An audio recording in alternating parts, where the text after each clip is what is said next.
So with that all in mind, how are you feeling about this, like, about what we've gone over? Do you think that, like, can you see some ways that this might be able to help you address some of the concerns that you mentioned in your last question? Because I see that, like, you're not really sure how to approach neutral, but, like, this gives us ways of, like, deciding how we might want to potentially do that. Yeah, I think being able to recognize now that if someone's like, oh, they're undershooting a lot, I can try to, whiff punish more, or if they're like, Or overpower them if your undershoots happen to beat theirs.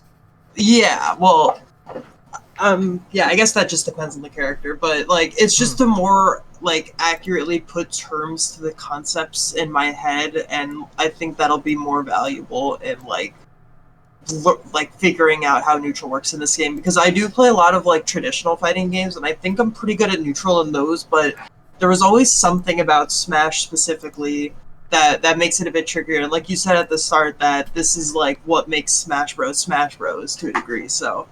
Yeah, and I think that probably, like, that resonated, I take it. Yeah. Wonderful. Okay, good. I'm doing my job. So, with that in mind, we have a few ways to go about doing this. Like, now I've hit record, so we have a few ways to go about the next steps here. We can start with VOD analysis and take a look at some games you've played and kind of extract findings there. We could also do live coaching with spectator mode, and we can kind of, like, go over... Like, we can go over things in, like, chunks, or, like, it's up to you. How do you foresee this time being productive? I'm not fully sure. I was originally hoping to do some VOD review, but I don't really have a lot of, like, tournament sets. That's exactly. okay. I did pull a couple things. I have one set from Only News when I answered last week. Fantastic. Let's look at that. And yeah, and then I also pulled a ranked game that I was, like, struggling with because I went specifically for my two problem matchups, which was Marth and Falco. Perfect. So and this is a Marth. Excellent. Let's start with Marth. I think that makes tons of sense. Marth, one of the nice things about Marth is he's very structured. Like, the way he, like, fights and beats us is very, like, there's a formula to it. There's kind of a formula to it. So let's take, and in the same way that we can usually apply a formula to, like, kind of establish our footing. He's very like, as a character, he's very by the book. So I kind of like, yeah. Okay, so you can see my screen? Yep. Perfect.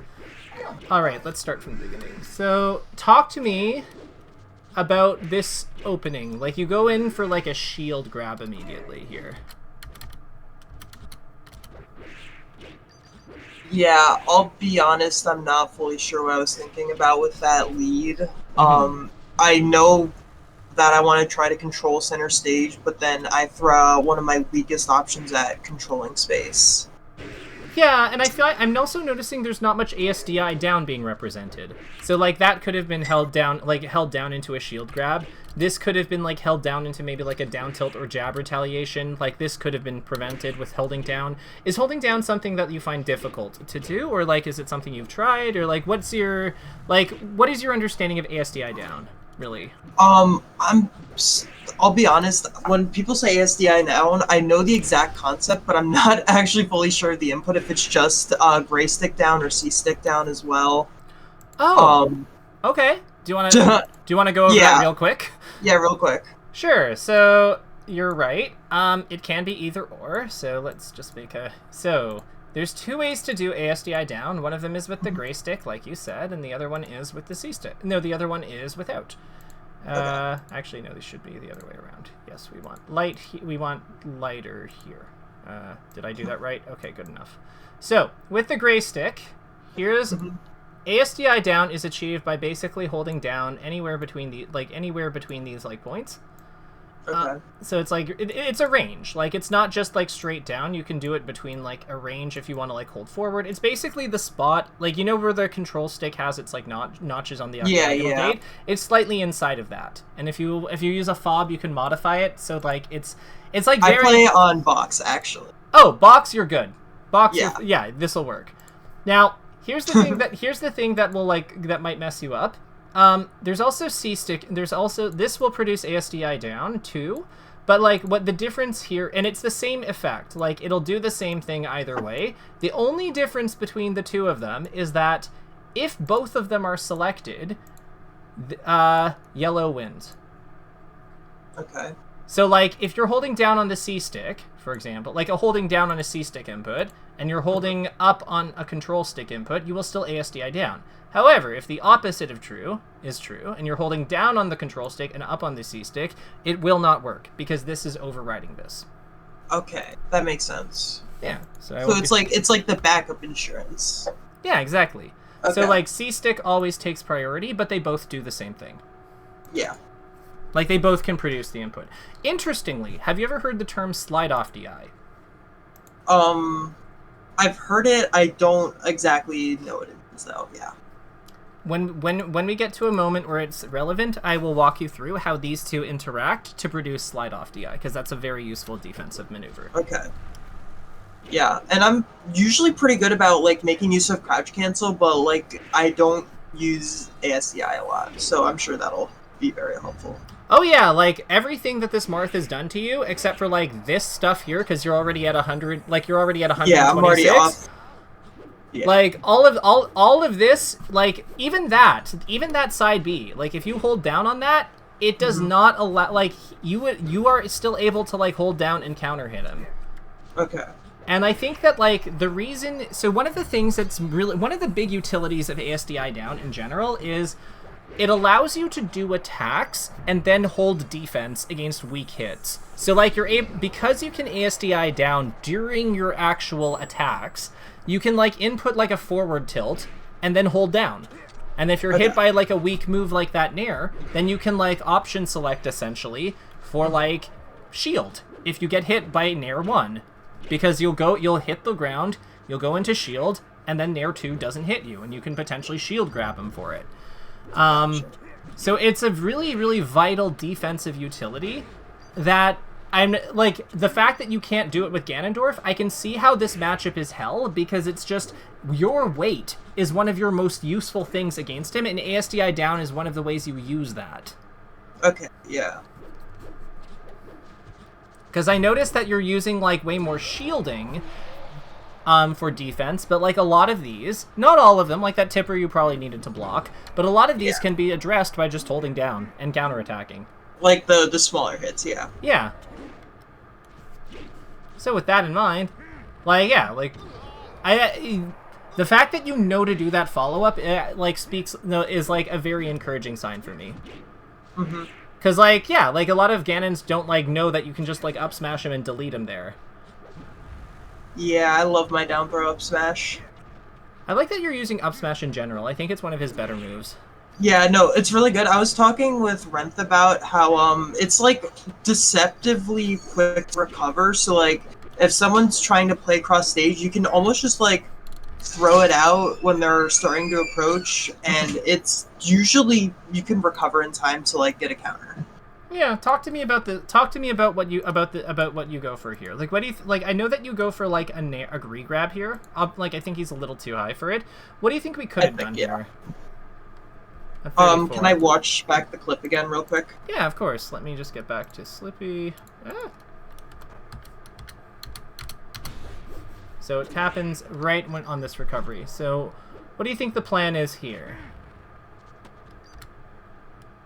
Like, what could we have done? What could we have done instead, basically? Okay. Yeah, so I have a bad habit of going for regrabs when I really shouldn't. In that scenario, probably the fact that he's, like, directly above me and I don't have a ton of frames to react, I think the fastest would be short hop fair, because the hitbox starts, like, above my head, kind of. Okay. Well, how do you feel about... So, okay, got it. So, I don't know if we have enough time for short hop fair, but but maybe we do. Like, we can check. Maybe. Okay, so we're actionable now. So 2, 3, 4, 5, 6, 7, 8, 9, 10, 11, 12, 13, 14, 15, 16. I think he's definitely actionable based on how he's falling. Like, the fact that he's spinning. Okay, then. Yeah. So one thing I was going to ask is, what do you feel about back... How do you feel... Like, what's the goal of this situation? Oh, back air.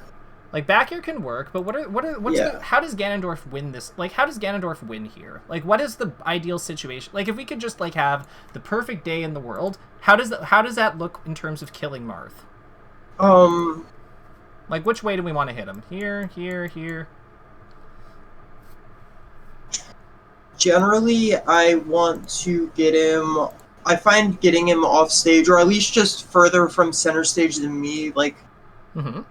just, like, so I can try and undershoot is basically what the concept I was going for, was to try and undershoot aerials, but I'm not great at that when I'm getting juggled through neutral repeatedly. But so that's perfect rolled, obviously. Yeah. Okay. So, with that in mind, let's think about this. So, is Marth good? When Marth is above us, what does he really have?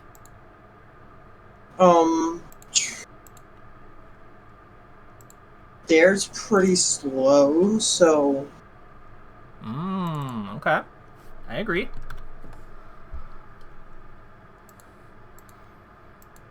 He's facing right. Yeah, he's basically, like, in the middle. So, Yeah. I actually really like your idea of back air, and I'll tell you why.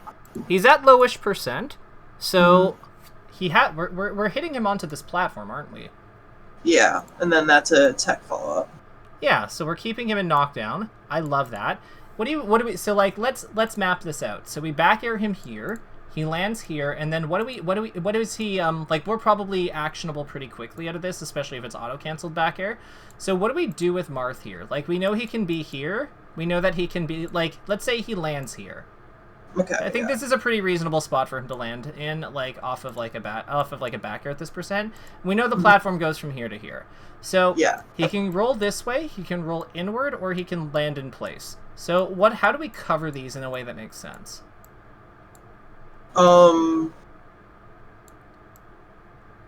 Easiest option to cover them all would probably be to run up under the platform facing right and then up air so that it kind of sweeps through all three positions. I love that. I think that makes sense. As a standard, like, default option to push advantage, I think that makes a ton of sense. What if we wanted to be greedier? Hypothetically. If I wanted to be greedier, I'm going to run to just next, like, basically run underneath the leftmost, yeah, like, roughly there, and I'm gonna start ripping an up smash. I have a Because if he's neutral, it's close. If he's there, it's close. I have a suggestion. Okay. What if we run here, jump up, and then stomp here?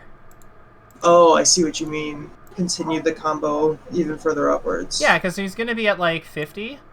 He's going to be at, like, 50. He's going to be at 50 after the back air hits him. So then stomp puts him to 72. And from 72, we can probably just, like, kill him off that, right? Yeah, because after a stomp, I could probably follow that up with a fair. Yeah, so then he's just straight up dead at that point. Like, that seems quite good. We like it when Marth dies. That's very true. Like, and if I consult the great and mighty calculator Ini data. Yes. Then, like, yeah, like, assuming that we're hitting him this way, he's not DIing, he goes up here. Like, I'm just having him not DI because we can hit any direction here. Yeah. Like, if we add a fair to the end of that, at the end, then, like, yeah, we're combo snapping victim, definitely on. Like, yeah, like, doesn't matter, like, what he does, like. Yeah. Doesn't matter where this goes. Like, if we, like, change the... Oh, I guess if he DIs absolutely perfectly, and we don't fair him this way for some reason, then... Yeah, but if I'm reacting to his drift that heavy, I'm going to be able to react to the fact that, okay, I need to hit him left instead of... Yeah, and, like, the cool thing here is we're only not accounting for one outcome, and it's this one, which is, like, the one that he doesn't want to do, because this is, like, the worst one against the up air. Because then that puts him further from center stage. I can try to wall him out again. Yeah, so we have, like, we're building a very powerful 50-50 with this system, where it's, like, this is, like, the up air here is, like, level 1 play. Yeah. Because the level 1 play is, like, very consistent, it's very reliable, it does its job. And then what we do is this stomp here is, like... The stomp is level 2. Yep. Yeah. And then when they go this way, this is where we fair sometimes for the level 3 play. if we wanted it. If we want it. We could also just stick to the level 2 play and it's probably fine. Or we could stomp this spot, like that also works. Because the thing about stomp is it's so big, you can cover multiple options with it, right? Like you could probably like drift and do mix-ups where you cover A or B, so like fair or stomp too. Like fair stomp in like the different position. Like that's quite strong as well. But you can see how we're building out this flowchart, right? Like it's about like we're planning ahead to see like what is the way that we maximize murdering this person. And then we're just kind of going from there. Yeah. So it's like, you're just thinking more than one step ahead, which is something I think I'm not the best at. So if I can work on that, I think it would be there. Yeah, and I think that Marth and Falco are both characters where like it benefits a lot to think that extra step ahead. Like to me, this is a great this down tilt here. The fact that we're not sure what to do, like. If we're not what's the Ganondorf's best move at like sharking someone just in general, like off the top? General is up air, yeah. Right. So like, and does it matter? Like it doesn't matter whether the Marth hits this platform or not. Like if we get under him in up airs. No. Right. So all we're doing, like by going for this fair, what I want to point out is that like we're losing the ability to like outposition him because we're committing to too much wind up. So. This is a spot where we can really, like, I thought we were going to discuss neutral, but the funny thing is your neutral's actually not so bad other than missing, like, certain defensive things. The biggest thing that I notice with you is that you're just letting yourself get run over because you don't have, like, certain structural defense things, and then you can't keep up on the basis of your punish game. So, like, I would say that those are the two biggest things that I would work on because they're going to give you the most bang for your buck. Because one of them is going to make you deadlier, and the other one is going to let you use like you're finding hits. You're just like dying. You're just dying too fast, and you're not doing enough with your hits. I think that like the single best things you can do is improve those two areas, and then I think a lot of the structural things we're describing in neutral will make a lot more sense because you'll be able to play to your strengths more. Okay. Does that sound good? Yeah, that makes a lot of sense. Perfect. Where's that what's the Falco game?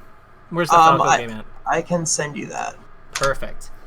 And then I really want us to spend some time like doing a bit of live implementation because I think that live implementation is going to be like so valuable to use. Like this is what I mean. Like your character's like good at making a wall, so like this is all good.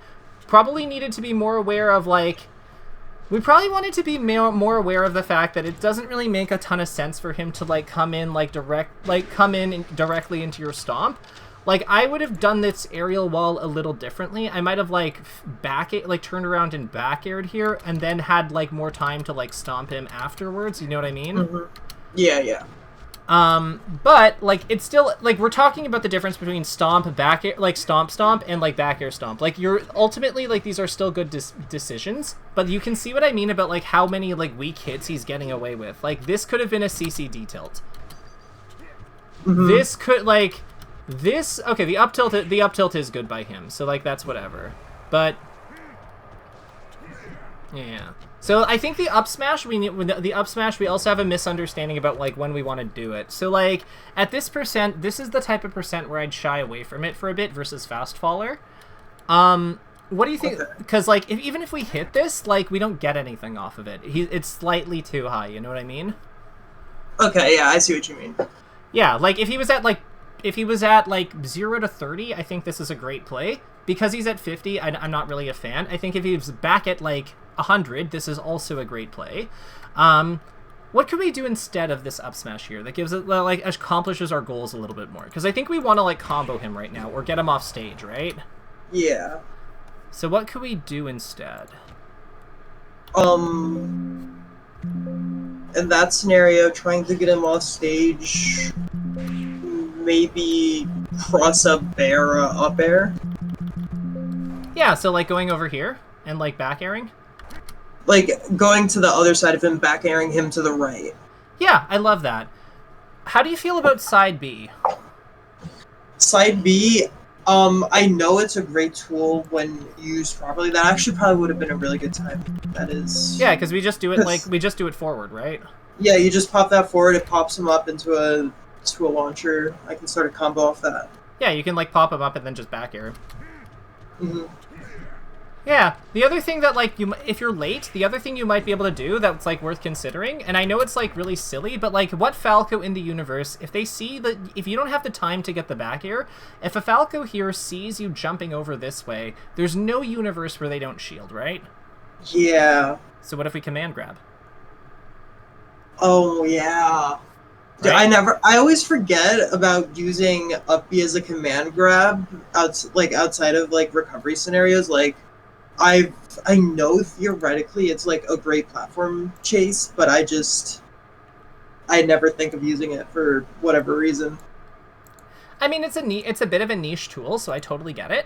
But like, yeah, like if our starting point is here, like if we're Ganondorf and our starting point is here, and we like dash this way, like dash to about here, then jump this way.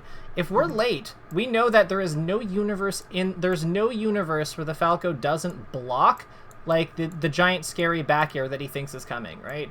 Like, yeah. Like we know that like as soon as we input this jump, he is raising the wall. So with that in mind, why don't we just like hug him instead? True. It's like Falco friend. Bird friend. Yes, I don't want to kill you and fry you. Yeah, like deep fried bird. Yeah, exactly. Yeah, but like so like I think that we have kind of like a new mix-up system here. Kind of like we've got bear, which makes a ton of sense. No, bear / up air, which makes a ton of sense. We've got the option of like side B potentially, which is like a bit fancier. And then finally, for like the maximum in fancy, we've got up B. And what I like about how we're like developing this system is that it makes sense to like the needs of our situation. If you wanted to like also do a more conservative option here, you could also just waveland up here and grab him. Like, it's not quite as fancy as hug, but like, yeah. But like, it also like grabbing Falco, like, and you have to make sure that you're grabbing him the right way. But like, if you grab Falco here and his DI through you option puts him like here, then like that's a dead Falco. Like, yeah, because you just stomp and like you just stomp the middle of the platform and react to his and drift with his tech roll and he's dead. So that can also be an option that we consider, like waveland grab. Yeah. Okay. Yeah, so you can see, like, again, we're building out options based on the needs of, like, the needs of the situation we're in. In this spot, Falco's we want to combo him a little longer, so we need combo moves. Or we need to put him off stage because he's at 50. So we want to do things that work in service of those two things. Yeah. How are you finding this, by the way? Is it, like, helpful? This is, like, really enlightening. Nice. This is, like, definitely explaining things in a way I would have never came to on my own. And I think that, like, one of the things I've always tried to do is make sure that there's, like, enough that we go over that you can, like, take the ideas further and, like, develop them yourself. Because I want you to, like, I don't want you to just have to come back to me whenever there's a problem, you know? Like, I want you to be self-sufficient. So do you think that you're building out, like, a better knowledge base of, like, how to, like, assess the, like, problems? Because, like, right now we're focusing on goals, basically. Mm-hmm. So I would have fared there. I would have fared there 10 times out of 10. Yeah. Did you not think you had time to fare? I'll be real, I'm not sure what I was thinking there. Okay, but we, like, recognize that you had yeah, time no, to fare. but recognize, yeah, that was definitely a fair, or, yeah, fair. I think that, like, we're not quite at the point where back air overtakes fair in terms of knockback, but, like, if you were thinking about, like, which one's better, that's actually a really good sign, because it tells me that you, like, you know your character really well. This is another spot. Like, this is another spot where, like, Stomp would have been so nasty. Like, you see what I mean? Like, you just, like... Yeah. Because we don't have to, like, if you just stomp right here, like, where does he go? Like... yeah.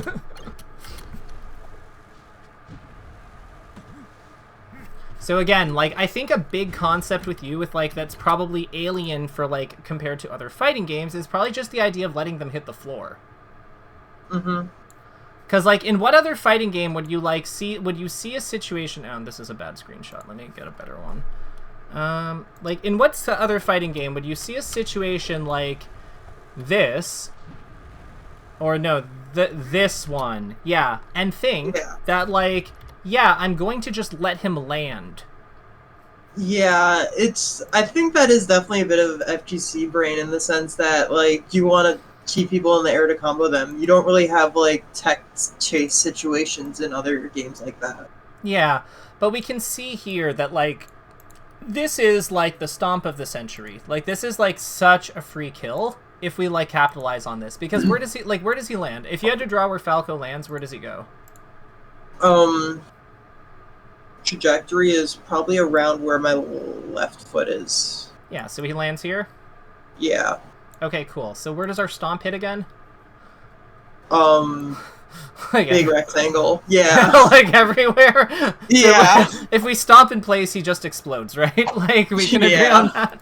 Okay. Yeah. Okay.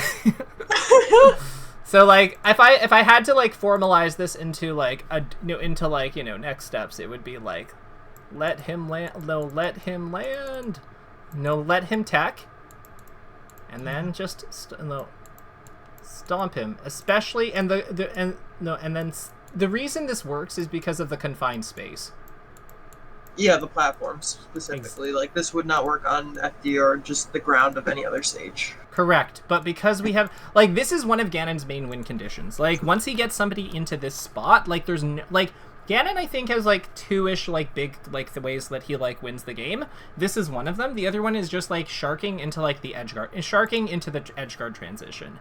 Like, those are really, like, either confined, like, combos, like, his chain grabs or these stomps on platforms, or just by, like, hitting somebody off the stage, like, when you've got them out of position, which is more of, like, a floaty matchup thing.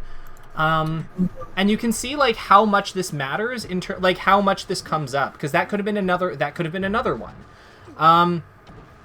It just gives him so much power, like, when he has somebody in a confined space that has to just deal with his gigantic moves. And I feel like tech, like, using the techs, like, the restrictions of tech in, like, to his advantage is, like, a really important component of that. Yeah, for sure. As far as execution goes, I want to ask you, how do you feel about L canceling in general? I'm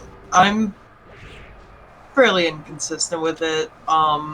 I haven't practiced it in a little while, so that's probably why I've been lacking more recently. Okay. I definitely get punished a lot because of whipped L cancels, though, I think. Okay. There is an Uncle Punch training drill that I've kind of created for like beginner level, some of my beginner level players that I want to show you that I think that you might find helpful, because I find it's a really good way to internalize this. Let's finish up this match. I'm probably not going to pause quite as much because I do want to get some live coaching in, but like, yeah, you can, I think that like we're seeing like very similar dynamics play out here. Like, we're just in our shield so much because we're not used to using we're not using crouch cancel or ASDI down very effectively against his lasers. Shielding the lasers is good, but we want to be wave dashing out of shield on them as well to like, so that we can stay mobile. And I think that a lot of the problems we're seeing here, like just like active defense and like punishment, I think will be the most useful thing that you work on. With that in mind, let me load up Uncle Punch real quick, and I will show you. So have you ever so when you practice in Uncle Punch, if like when you do, because you said it hasn't been a bit, but like what does that usually look like? Generally, I'll just identify whatever I'm feeling weakest in at the moment, which is usually, L cancels or, I can't remember the other thing. No, it's mostly L cancels when I'm getting on, or chain grabs, actually. That's the other one that I'll get in practice. Cool. Yeah. No, that makes sense, So let's use Peach because she has a big fluffy shield. So I have turned to the fast fall OSD on and the frame advantage OSD on and L cancel OSD on. So like I have those three like toggled on right now, and the reason for it is because the idea here is I've turned her out of shield option off, so I can just kind of like attack her shield and see when I get it, and based on the fast fall. You see what I mean? Yeah. So you see how, like, the fast fall kind of predicts a lot of, like, what makes, like, what gets me, like... The fast fall predicts, like, how, like, my L cancel a lot of the time. Like, when I miss one, it's usually because I missed the fast fall. Mm-hmm.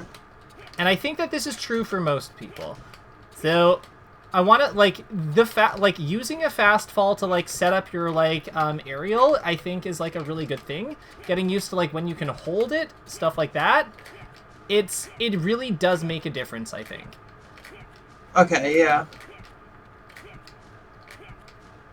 Yeah. See, like, we're not missing as many with fast fall. How much would you say you focus on fast falling as part of your, like, L cancel practice? I definitely try to do it, but I think that's...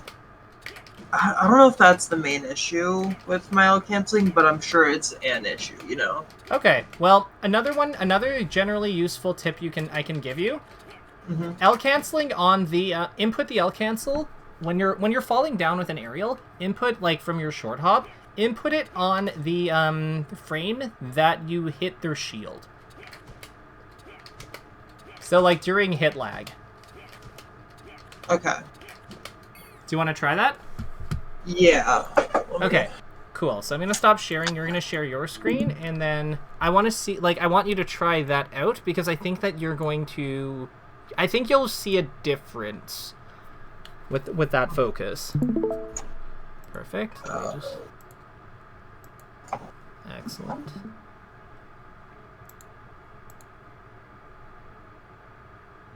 Where do I go to turn all those other things on? So go back to event training. So in one player, event match. Yep.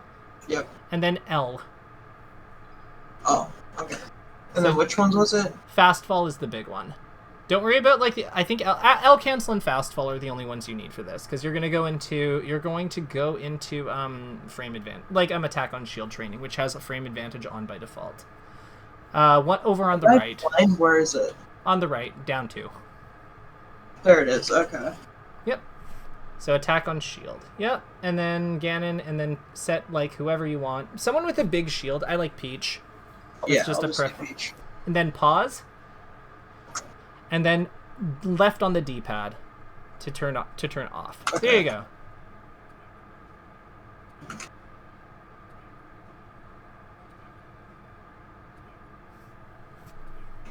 So, how does that feel? That makes sense, yeah. Because, like, the idea here is that, like, as long as it takes, like, you'll see how it says, like, L cancel, frame 3 out of 7. Like, what that basically means is that there are 3 frames, from when you hit the shield, there are 3 frames, like, you spend falling. Or that one on 6 frames you spend falling out of possible 7. So this, like, hit lag counts as 1 frame. So as long as you're hitting them within 7 frames of hitting the ground, this is all good. Like, okay. So it makes it way easier to time it with hit lag. Okay. See what I mean? Like, and then when it doesn't, like, yeah, try to, like, and this is why fast falling's so helpful, because fast falling ensures that, like, you basically reach it in time. Yeah, okay. Makes you faster. Yeah. And, like, I definitely understand the value of fast falling with the L cancels. I think it's just a matter of implementing it correctly. Perfect. So with that in mind, how do you feel about getting into some unranked for me? I will do that. Amazing.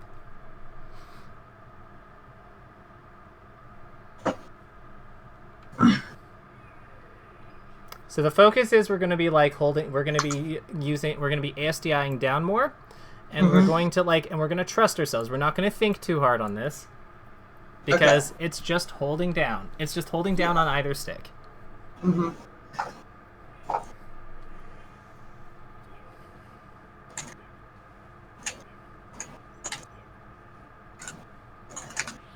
We're going to try to not shield after landing as well. So we're going to let go of shield.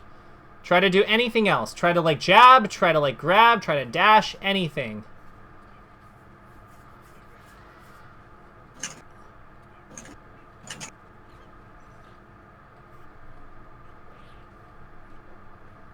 Has anyone told you the shield thing before?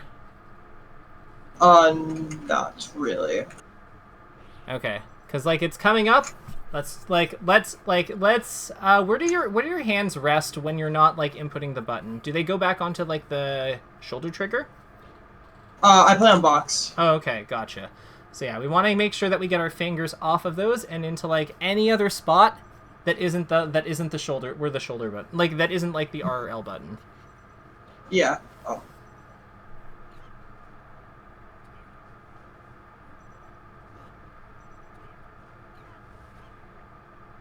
Do they like rest on those buttons naturally, like in their default position? Yeah, one of my shield buttons is my left pinky, and I have a finger resting on there pretty often. Okay, let's try to like remove that. Let's try to remove that finger from there. If there's any if there's any space where it can go.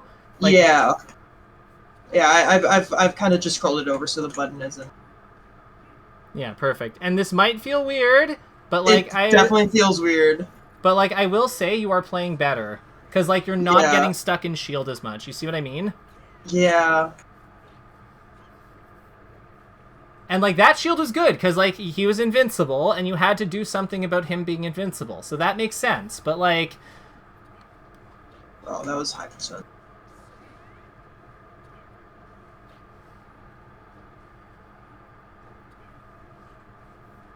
Yeah, so finding a spot for your pinky is, like, that is the next biggest priority here. Yeah. Because, like, you can see, like, whenever we involuntarily shield, like, everything just goes to hell. Because, again, like, you have a good sense of, like, how your character's moves come out. You're not, like, accurate on every single, like, neutral interaction, but nobody is. Like, nobody times all of them perfectly, because our opponent is, like, fighting with us, and, like, messing with our spacing, and competing with us. So, like, that is, like, expected. But, like, your positioning on all of these has been really good. We just need to get the L cancels down, and, like, in a way where our pinky isn't, like, going back to that resting location.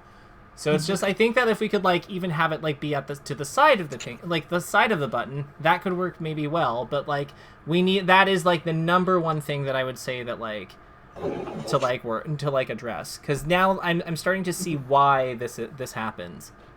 And I'm trying to more consciously use my other shield button instead, just to like keep my finger off of it, but it's a little weird doing like it exactly this way, but I think it may be better for the longer run. I agree. I think, and you know what? Maybe there's a way to, like, use the other button, too. This is something you'll have to tinker with and figure out, but I'm really glad that we spent some time doing live coaching, because these are the types of things that we can't see during VOD analysis. Yeah. Yeah, I getcha. Yeah, like, this is a really physical game. Like, it just is. Yeah. Funnily, one of my best customers and, like, longest people I've been working with, Harsha, he had a similar thing where he was resting his finger on, like, the shoulder button and not putting it onto, like, the plastic behind the shoulder, like behind the shoulder button. Yeah. So then, because of that, he was doing the same thing. So I was like, when I saw this, I was like, oh my god, I wonder if. So, yeah, I getcha. Yeah, it happens. It is, like, it happens to people. I used to do the same thing, like, when I was learning the game, as well. Like, I used to be infamous for, like, holding shield, and then one day I just kind of, like, nobody, like, really pointed it out to me, but, like, people would make fun of how much I shielded, and then, like, I just figured it out one day, and I was like, oh, my tiny hands don't like stretching out that much on the controller. Well, I have to learn where to, like, another spot to put them. And I settled on, like, a different part of the plastic. But, like, yeah, it happens. You look so much better, by the way, compared to those matches, just with this. Like, even with the missed L cancels, this is so much cleaner because you're not giving up, like, your advantage whenever you hit him. Like, you don't have to commit to, like, a roll to, like, do a follow-up. You can just, like, you know, you go through the L cancel lag, which is 15 frames, but a roll is 30. Like, so you are 15 frames more, like, faster in general. Yeah. Which is huge. Like, imagine just being like, yeah, I'm plus 15 compared to what I was doing before.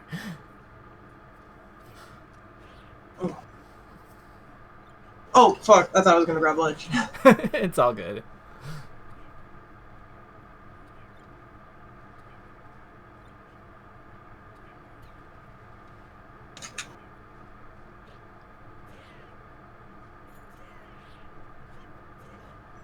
God, if, like, there's a PR Link player, I think I might have told you about him, Toffee.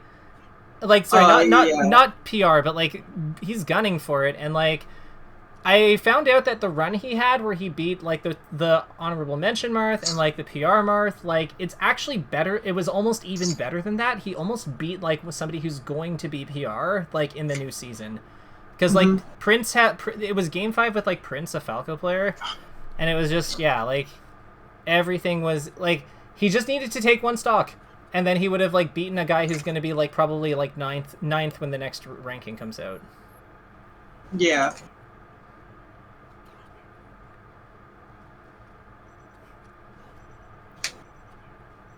That was really stupid, risky of affair.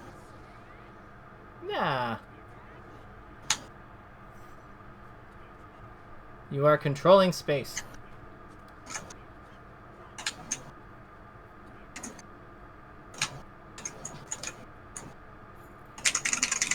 Try not to let him, like, try with how you position, try to, like, just keep yourself between him and, like, the spot he wants to go into. Okay. Because that's where your character's, like, really good at. Mm-hmm. Yeah. That makes sense. Let's play someone else, though. Okay. Oh. After this game. Yeah. Well, actually, you know what? We only have 7 minutes left, so let's just keep fighting the Link. It's all good. We already have an opponent. He's like an okay level for us. Like he's like you're better than him, but like you're better than this Link, whoever they are, at least from what I've seen. But like they're also not free, you know? Yeah. So they're like kind of an ideal skill level, I find, for like working on this kind of thing. Love it.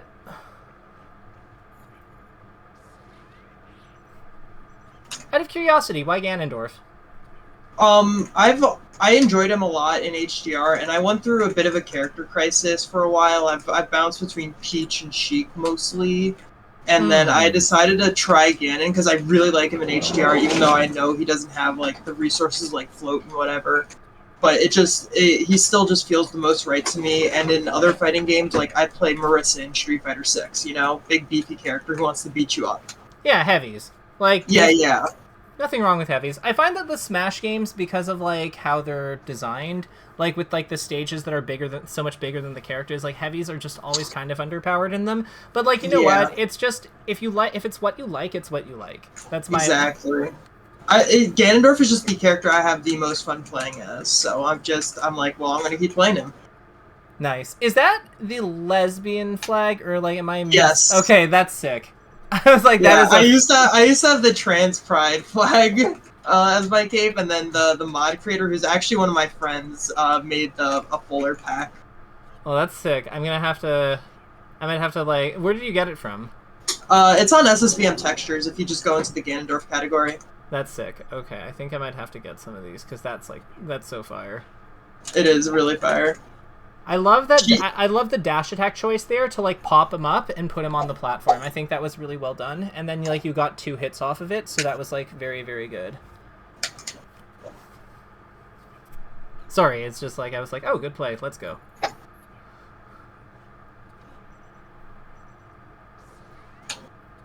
I feel like I don't know. Like have you had coaching from any of the other like big coaches in the business, or is this your first time? No. Like I've been talking with Renth a lot, and we've done a bit of VOD review and a bit of gameplay stuff. But besides you and Renth, I haven't really been coached in Melee at least before. Okay, makes sense. And how do you find this went overall? This, I think, was really eye-opening, because one thing I've always known for, like, I've been playing since Ultimate release, pretty much. I've just never been good at doing solo VOD review, and I think, like, having even just someone else to talk me through the process helps a lot, and having it be someone as knowledgeable as you has been even more helpful, you know? Nice. Let's go. And I can already see that like there's benefit from like just what little we've gone over, because like you're positioning more, like even if you're positioning better, and like shielding after like missing the shielding after the aerial is so much worse than just missing the L cancel, and generally speaking, you wouldn't think that, but like it restricts you more because it restricts you more in a lot of cases.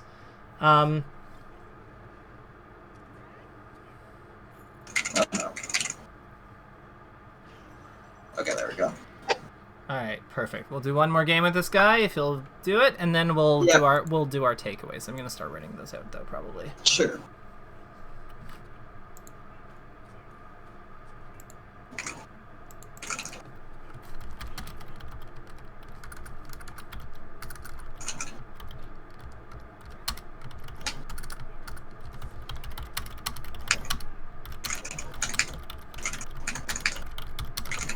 Yeah. Nice. Oh, with Waffle House, that's so good. Yeah, no, I have a really fun custom ISO for all my stuff. This is FD. Yeah, this is FD. That's perfect. That's so perfect. Yeah, fighting in the Waffle House parking lot.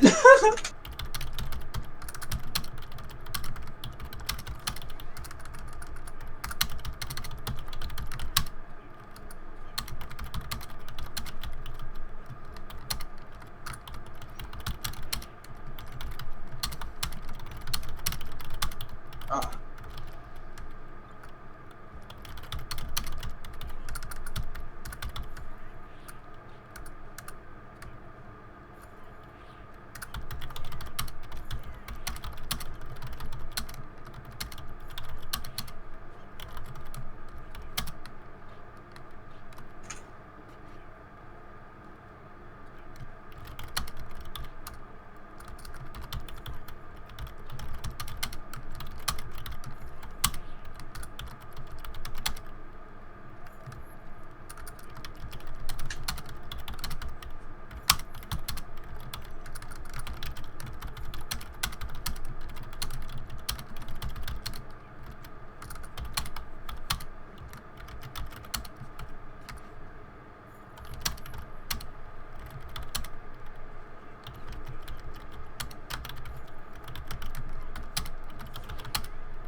All right, excellent. I have just sent them through, and Awesome. we'll take a quick look at them after you finish beating this Link player,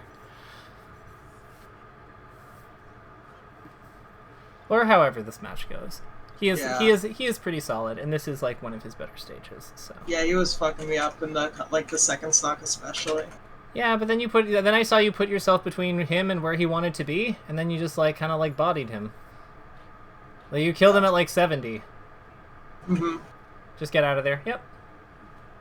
No need to fight that situation. That situation sucks.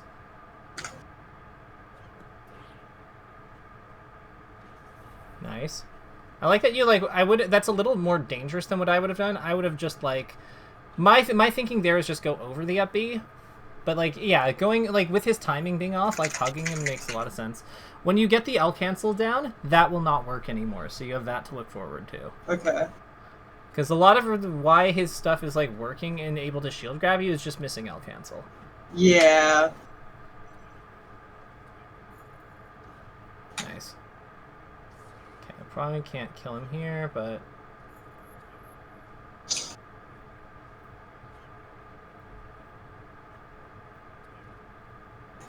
that's game. There we go.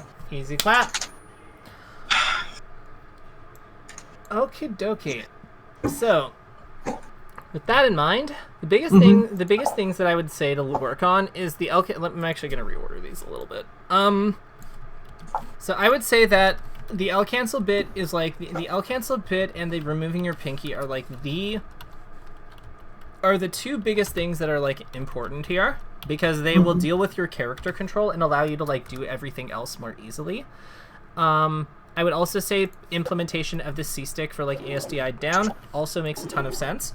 I would say it is less important now that compared to the other two, now that we know why we're shielding, it's not like a compensation for like lack of ASDI down, but really it's more of a it just has to do with our hand posture, which is totally understandable. But that is something that we're going to want to clean up in order for us to like push for that next level. Yeah.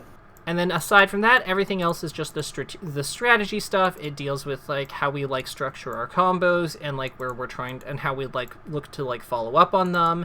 And then one thing I would also add formally is during combos continue to look for hits that move the opponent into confined spaces, e.g. a platform or landing near the corner. Because that a lot of the stuff the traps we're like working on also work in the corner when you have them when the tech roll away is basically adjacent to the techs in place. Correct. So like and I know that as a Ganon and Peach, like you definitely have like experience with that, with like the benefit of that. But that is why I specifically pointed out the down throw dash attack you did on the Link was good, because it put him on the side platform. So then you were able to get like another 2 hits because he was in a confined space where he can't really like avoid your gigantic moves. So like that is a critical part of the character we want to emphasize in our punish game. And aside from that, I think we're good. Like, do you have any questions about these notes here or how you take them further or anything like that? No, no questions on all of that. This was so much, but I think this is gonna help me a lot. Thank you so much. Oh, you're really welcome. And like, if you have any friends that you want to recommend or send my way, like again, like during UCL, I'm pretty busy, but like, you know, this season will eventually come to an end. So if you want to tell anyone to, you know what, you need a vacation too at some point. But yeah, like if you know anyone you want to recommend, like, send them my way, because I will be after next month, I will be looking for new clients. So all right, for sure. All right, amazing. Toastly, it's been a pleasure. Roxy, take care, and I hope you have a great day, okay? You too. Goodbye. Bye-bye.